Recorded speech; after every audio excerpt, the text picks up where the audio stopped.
6 p.m. Pakistan Standard Time. Assalamu alaikum. This is Radio Pakistan. News read by Daman Zaman.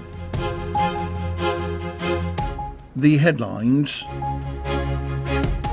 The President and his Russian counterpart at a meeting in Turkmenistan have underlined the need to strengthen bilateral ties.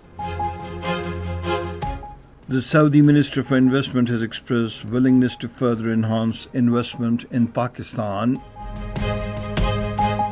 Pakistan's ambassador to China has emphasized greater media collaboration to counter the propaganda against Pakistan-China friendship. In the Indian illegally occupied Jammu and Kashmir, the All-Parties Hurriyat Conference has urged New Delhi to resolve the long-standing Kashmir dispute through dialogue. 28 more Palestinians have been martyred by the Israeli forces in Gaza. In the ICC Women's T20 World Cup 2024, Pakistan women will play their third group match against Australia women in Dubai this evening. And now the news in detail. The President Asif Ali Zardari and his Russian counterpart Vladimir Putin held an informal meeting on the sidelines of the International Forum on Interrelation of Times and Civilizations, Bases of Peace and Development at Ashgabat in Turkmenistan. During the meeting, both the presidents underlined the need for further strengthening bilateral ties. The two sides exchanged best wishes for each other.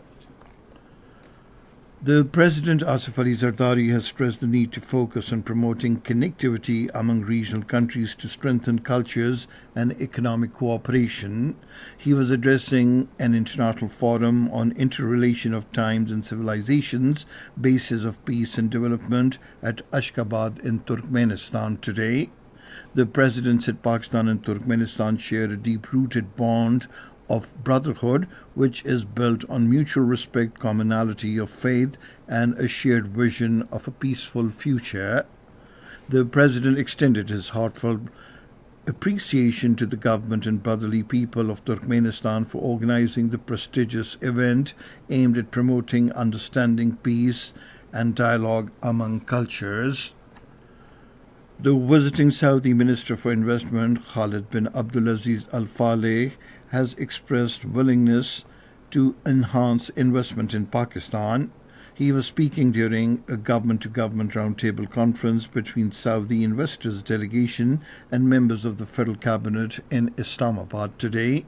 The Saudi minister said Pakistan offers immense investment opportunities. He said meetings with the Prime Minister Shahbaz Sharif and other senior Pakistani officials remain very productive and will yield positive outcomes. He expressed satisfaction over his visit and agreed to further increase bilateral cooperation. In their remarks on the occasion, the federal ministers expressed gratitude to the Saudi government and assured him of full cooperation.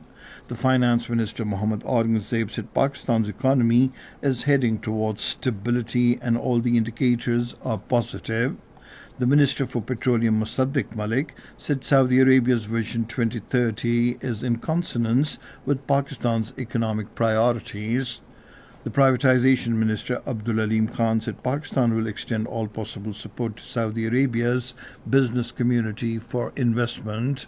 The Commerce Minister Jam Kamal Khan said the enhanced linkages between the business communities of the two countries will give a new boost to bilateral trade, especially in textiles, leather, food and other sectors. He said a 30-member Pakistani trade delegation will visit Saudi Arabia next month. The Information Technology Minister Shahzad Fatma Khwaja briefed the conference regarding government's digitization and e-governance measures.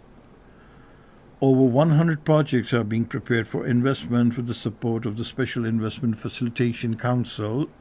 An international firm, A.T. Kearney Middle East Limited, is working on them.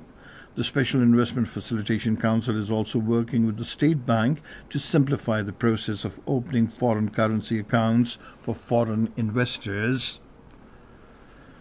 The Prime Minister Mohammad Shahbaz Sharif, the acting President Syed Yusuf Raza Gilani, the Interior Minister Mohsin Naqvi, and the Chief Minister of Baluchistan, Mir Sarfaraz Bukti, have strongly condemned the terrorist attack killing several coal miners in Dukhi area of Baluchistan. They expressed deep grief over the loss of precious lives and conveyed sympathies to the families of the slain miners.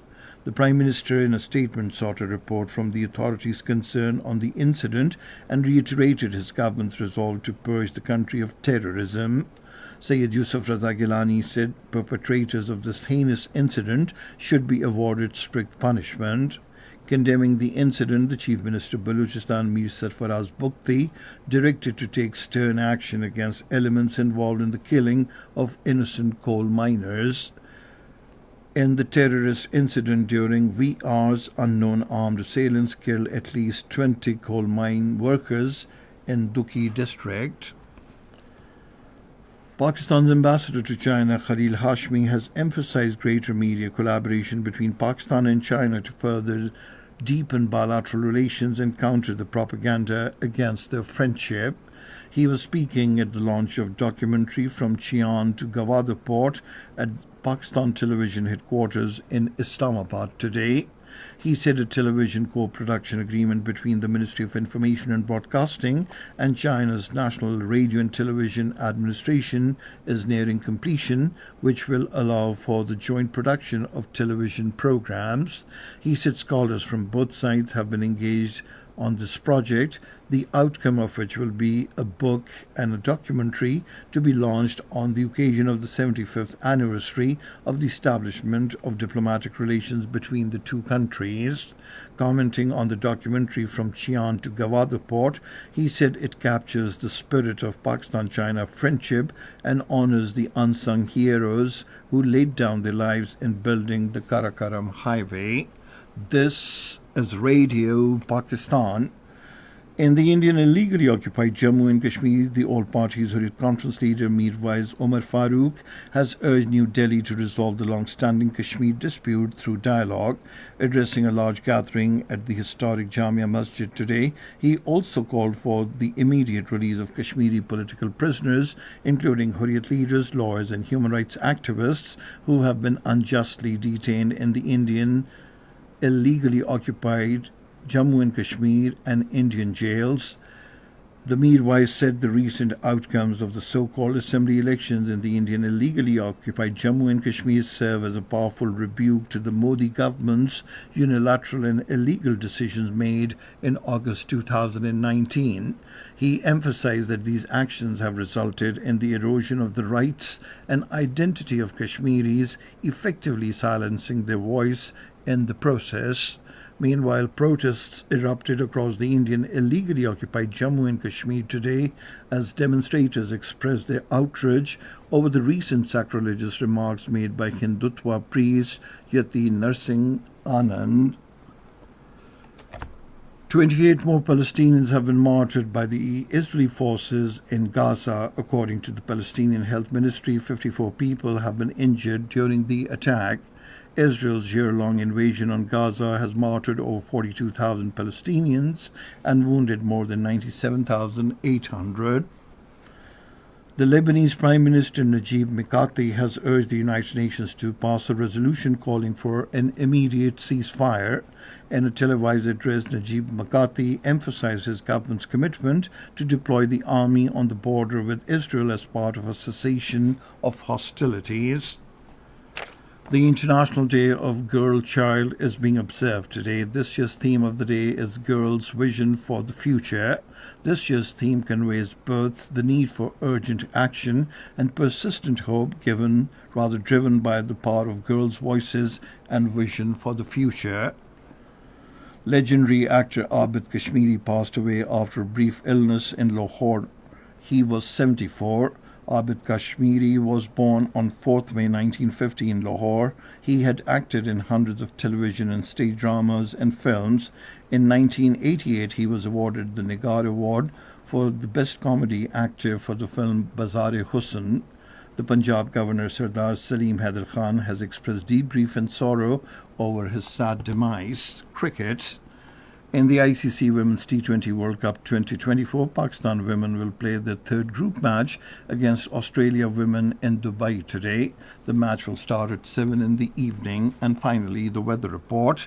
Mainly dry weather is expected in most parts of the country during the next 12 hours. However, cold weather is expected in the hilly areas at morning and night. And that is the end of this news bulletin. For more news and analyses, log on to our website radio.gov.pk, and you can also watch the live video streaming of our bulletins on the link facebook.com/Radio Pakistan News Official.